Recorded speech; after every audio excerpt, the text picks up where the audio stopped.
வணக்கம். எல்லாருக்கும் அவங்களோட ப்ரொஃபஷன், கெரியர் தாண்டி அவங்களுக்கு ஏதாவது ஒரு மேலே ஹாபீஸ் ஆர் இன்ட்ரெஸ்ட் இருக்கும். அது மாதிரி எனக்கு வந்து சின்ன வயசுலேருந்தே எனக்கு வந்து டைலரிங் கற்றுக்கணுன்னு ரொம்ப ஆசை. காலேஜ் படிக்கும்போதும், ஒர்க் பண்ணும்போதும் அதுக்கான டைம் கிடைக்கல.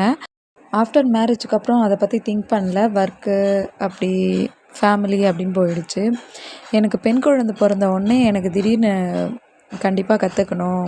பாப்பாவுக்கு எதாவது டிஃப்ரெண்ட்டாக தச்சு போடணும் அப்படின்ற ஒரு தாட் வந்துருச்சு. 1 1/2 மந்த்து தான் இருக்கும். ஸோ சரியான மெஷினில் உட்காந்து கற்றுக்க நேரம் இல்லை, கற்றுக்க முடியல. பட் ஆனால் அந்த இன்ட்ரெஸ்ட் இருந்தால் நம்மளால் ஈஸியாக பிக்கப் பண்ணிக்க முடியும்ல. ஒன்ஸ் அதுக்கப்புறம் எனக்கு முடித்த உடனே என் ஹஸ்பண்ட் வந்து எனக்கு கையோட மெஷின் வாங்கி கொடுத்துட்டாங்க. ஸோ சின்ன சின்னதாக நான் தைக்கவே என்னோடய மிஷினில் தான் ஸ்டார்ட் பண்ண ஆரம்பித்தேன். கொஞ்சம் கொஞ்சமாக ஸ்டிச் பண்ணி பாப்பாவோட ட்ரெஸ் ஆல்ட்ரு பண்ணுறது, அதை தாண்டி வந்து மற்றவங்களுக்கு ஸ்டிச் பண்ணி கொடுக்குறது, எனக்கு ஸ்டிச் பண்ணி கொடுக்கும்போதே கூட அந்த ஃபீல் எனக்கு ரொம்ப ப்ளசண்ட்டாக இல்லை.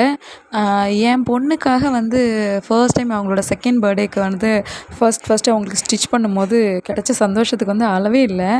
அதில் வந்து அவ்வளோ அழகாக தேவதை மாதிரி இருந்தாங்க. அதுக்கப்புறம் அவங்களுக்குன்னு மெனக்கெட்டு தைக்கும்போது எனக்கு ரொம்ப ரொம்ப சந்தோஷமாக இருக்கும். அவளுக்குன்னு மெனக்கெட்டு ஒவ்வொரு விஷயத்தையும் பண்ணும்போது ரொம்ப ரொம்ப பிடிக்கும். என் குட்டி தேவதை அவங்க செகண்ட் பர்த்டேக்கு அந்த ட்ரெஸ் போட்டிருப்பாங்க. ப்ளஸ் பொங்கல் ஃபங்க்ஷனுக்கும் நான் ஸ்டிச் பண்ண ட்ரெஸ் போட்டிருப்பாங்க. அந்த வீடியோ அட்டாச் பண்ணியிருக்கேன். பார்த்து எப்படி இருக்குன்னு சொல்லுங்கள். தேங்க்யூ.